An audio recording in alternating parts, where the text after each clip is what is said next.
Bismillahirrahmanirrahim. Innal hamdalillah nahmaduhu wa nasta'inuhu wa nastaghfiruh wa na'udzu billahi min shururi anfusina wa min sayyiati a'malina. May yahdihillahu fala mudilla lahu wa may yudlil fala hadiya lahu. Asyhadu an la ilaha illallah wahdahu la syarika lahu wa asyhadu anna Muhammadan 'abduhu wa rasuluh. أدى الأمانة وصدق بالرسالة وكشف الغمة ونصح الأمة وتركنا على المحجة البيضاء ليلها كنهارها لا يجيب عنها إلا هالك. فصلوات ربي وسلامه على المبعوث رحمة للعالمين بشيرا ونذيرا وداعيا إلى الله بإذنه وسراجا منيرا. Amma ba'du, assalamualaikum warahmatullahi wabarakatuh. Mga masugid naming tagapakinig at tagapanood sa ating series na lectures na pinamagatang Bangsamoro Wahdatun Diniyatun wa Wataniyah. Bangsamoro, Religious and National Unity, sumainyo ang kapayapaan, awa at mga biyaya ng Allah subhanahu wa ta'ala. Sa ating episode na ito mga kapatid ay napakaganda ang pag-uusapan natin mga kapatid sapagkat ito ay naaayon sa religious values, human values na patungo sa paraiso ng Allah subhanahu wa ta'ala. Sino bang ayaw sa atin na makapasok sa paraiso ng Allah subhanahu wa ta'ala? Lahat tayo ay naghahangad na para makapasok at makamit ang paraiso ng Allah subhanahu wa ta'ala. Wa min al-qiyam ad-diniyati wal insaniyati allati nuridu an yaltazima biha muwatinu Bangsamoro al-qiyam allati tatahaqqaqu biha sa'adatul insani fid dunya wa tatasabbabu fi dukhulil jannati biidznillah subhanahu wa ta'ala.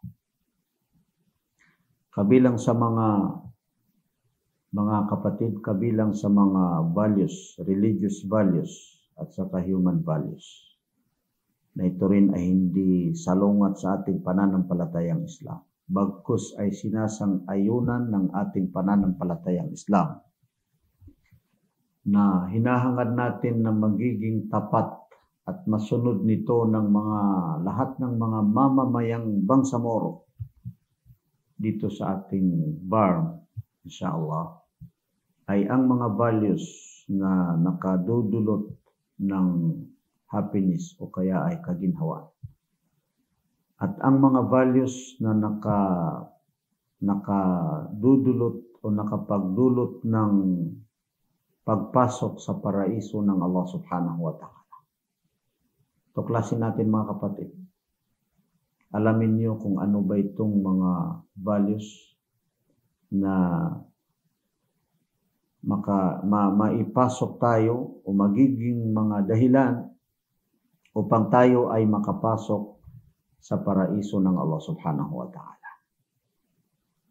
Basahin natin ang isa sa mga hadis ni Propeta Muhammad sallallahu alaihi wasallam na ito ay isinalaysay ni Abdullah ibn Salam radiyallahu anhu.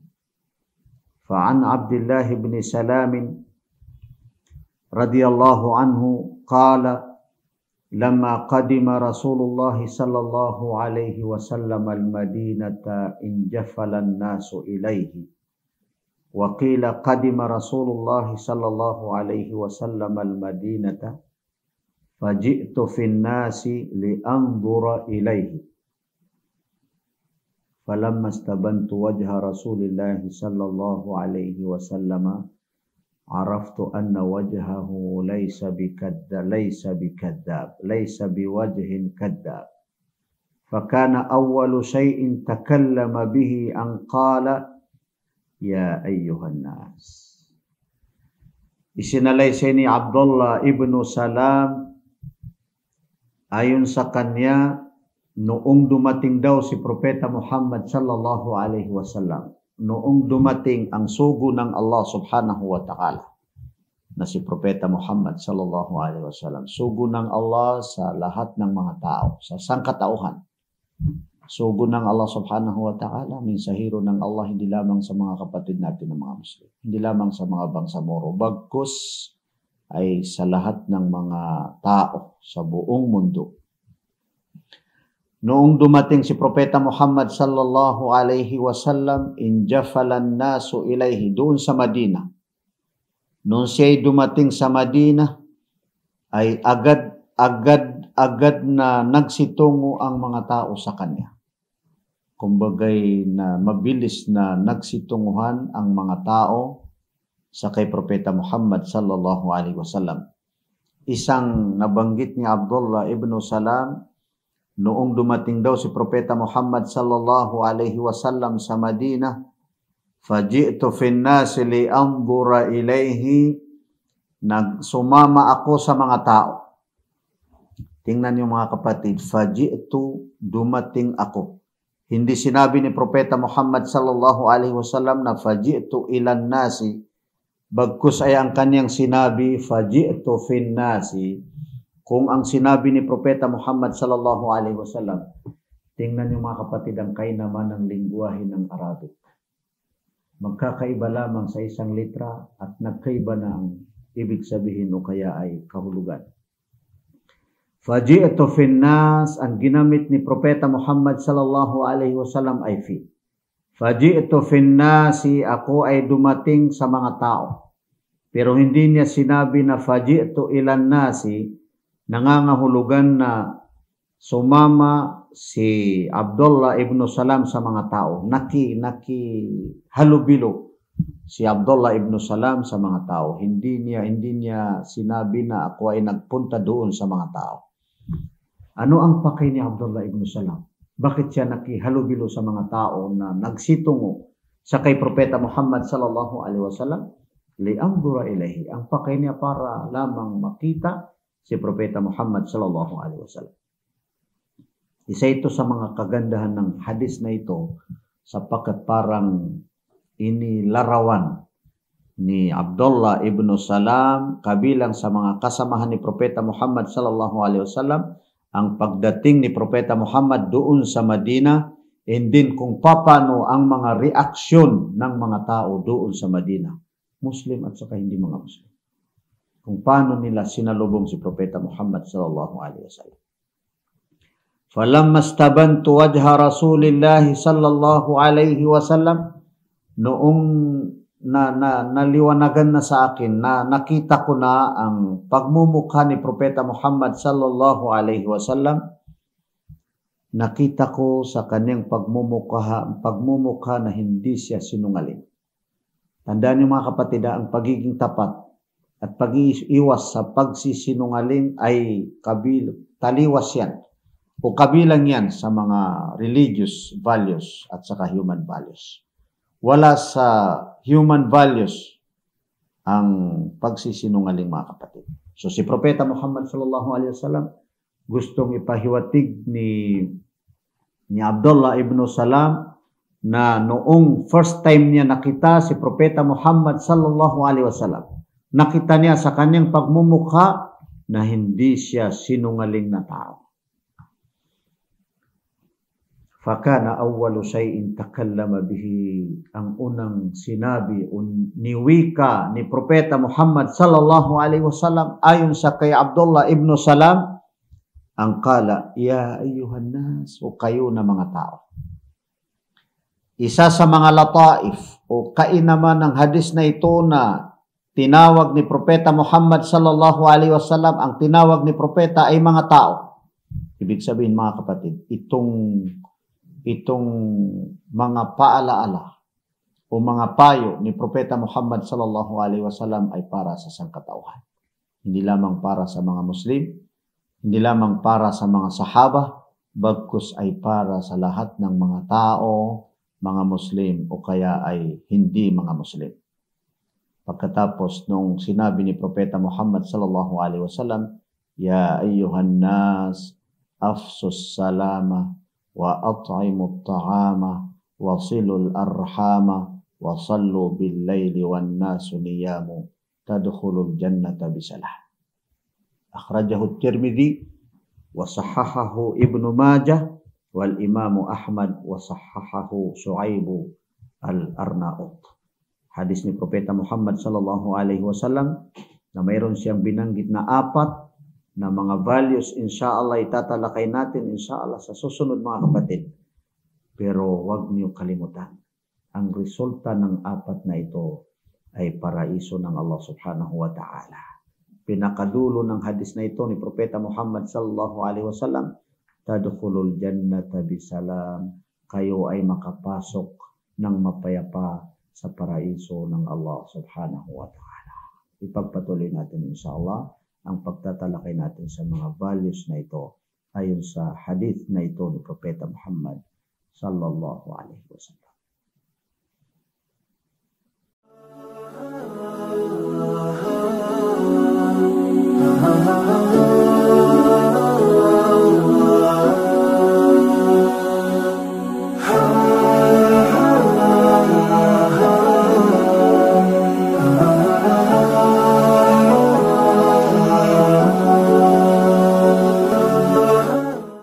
Mga kapatid na mga bangsamoro, ipagpatuloy natin ang pagpapaliwanag natin sa isa ito sa mga hadith ni Propeta Muhammad sallallahu alaihi wasallam.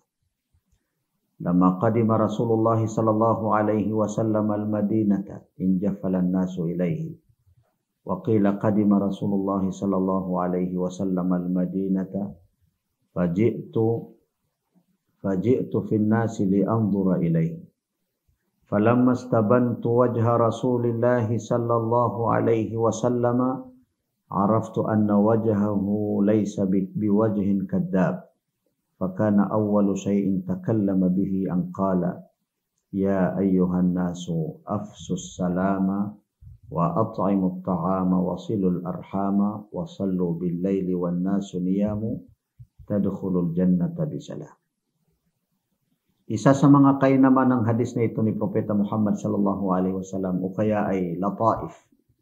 Ang mga nag-aaral sa mga talata o mga hadis, bawat hadis o kaya ay sinabi ni Propeta Muhammad sallallahu alaihi wasallam ay pinag-aaralan ng mga pantas sa Islam kung ano ang mga kainaman ito o kaya ay tinatawag na lataif o kaya ay fawaid.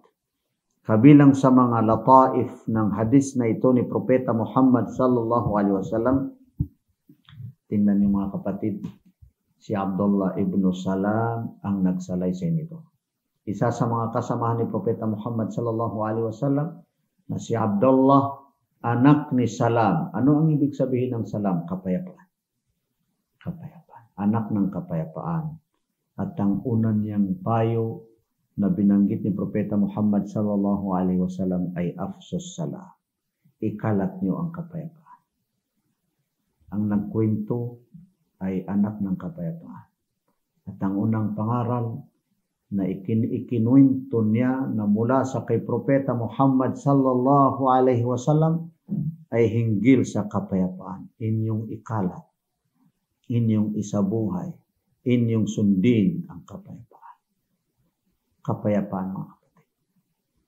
Allahumma antas salam wa minkas salam wa ilayka ya'udu salam fahayyina rabbana bis salam wa adkhilna al-jannata daras salam.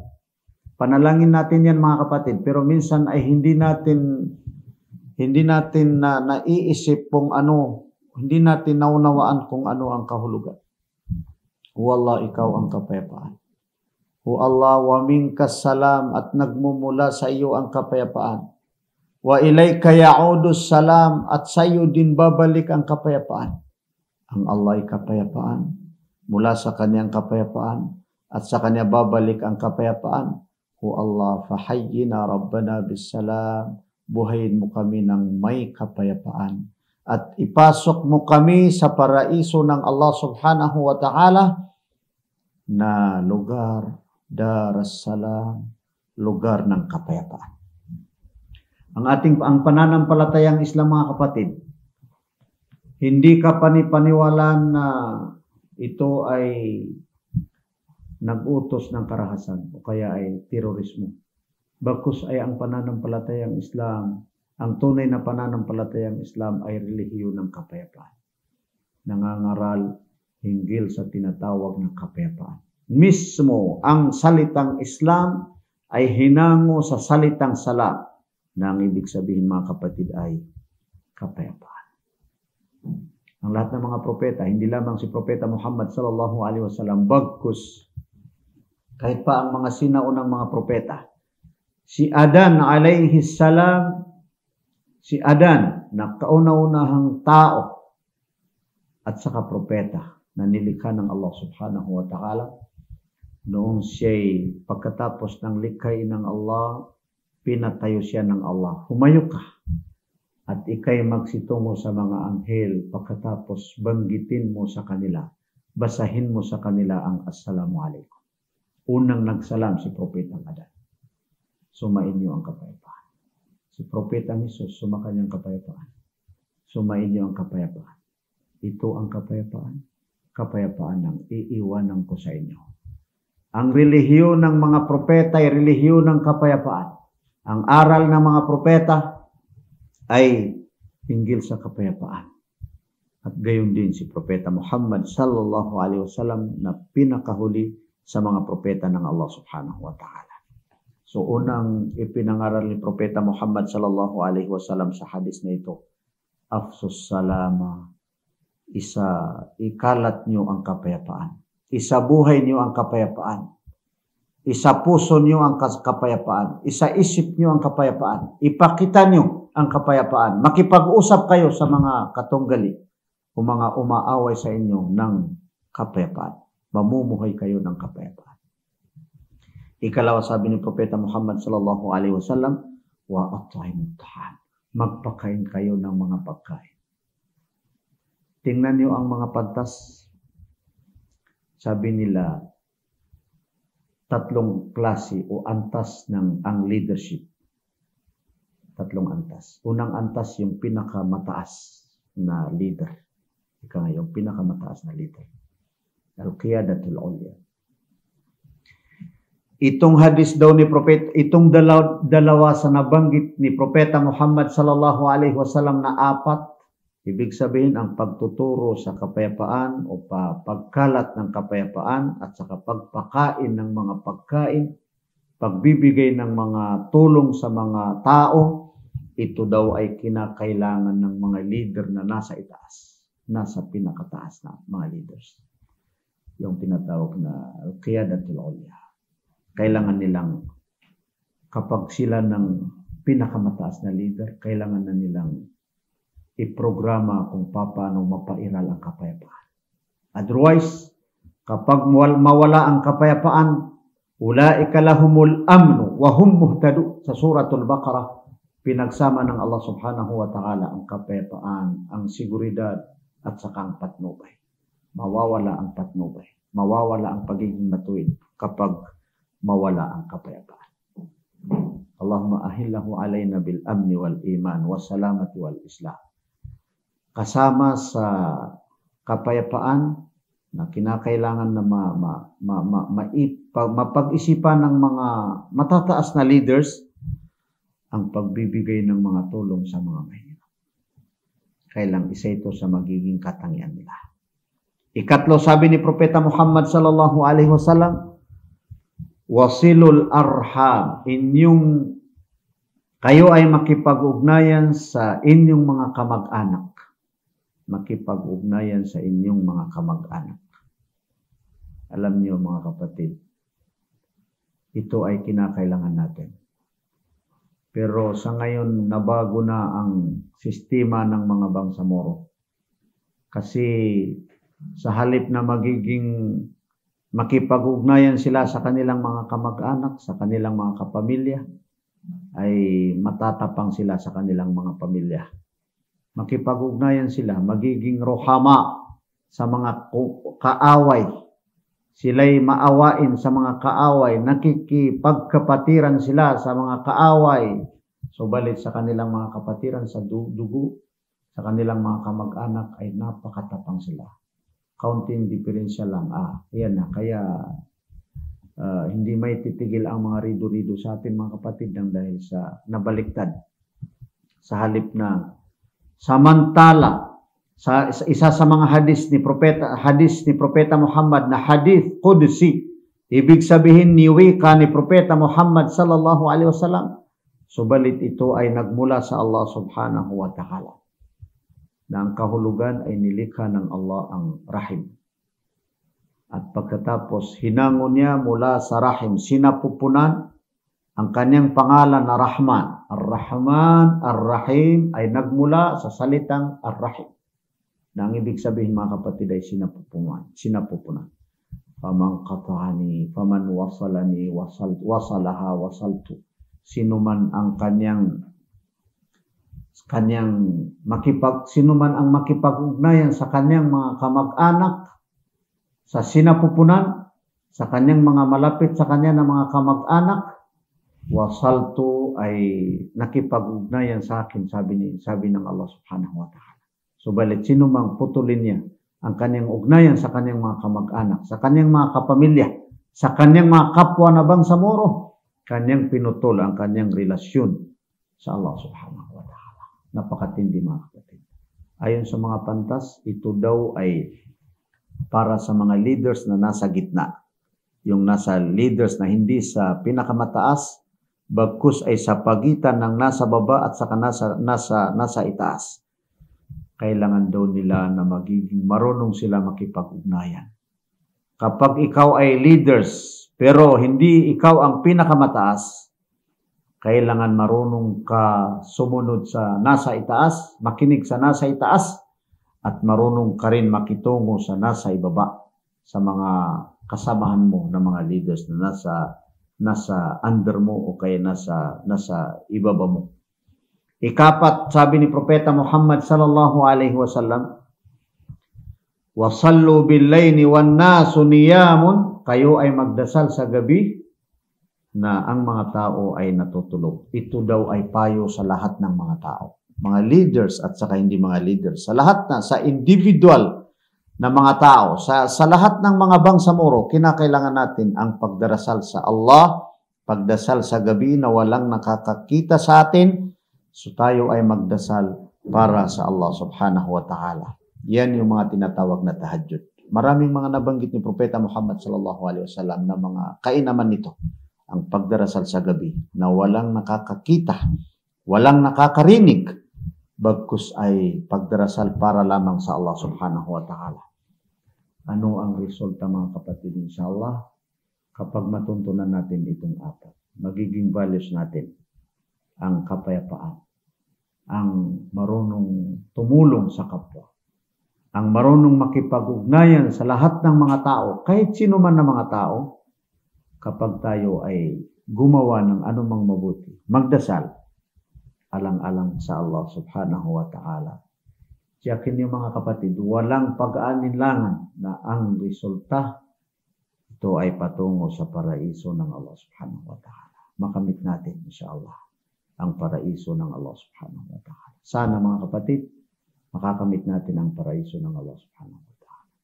Sana mga kapatid, ay inyong abangan ang lahat ng mga series na lectures natin inshallah, sapagkat ito ay ikabubuti natin sa huling araw at gayon din sa ating pamumuhay sa mundong ito. At para sa gayon, makamit natin ang pagkakaisa ng mga bangsamoro at inshallah makikita natin ang tinatawag na one bangsamoro. Hanggang dito lamang mga kapatid. Wassalamualaikum warahmatullahi wabarakatuh.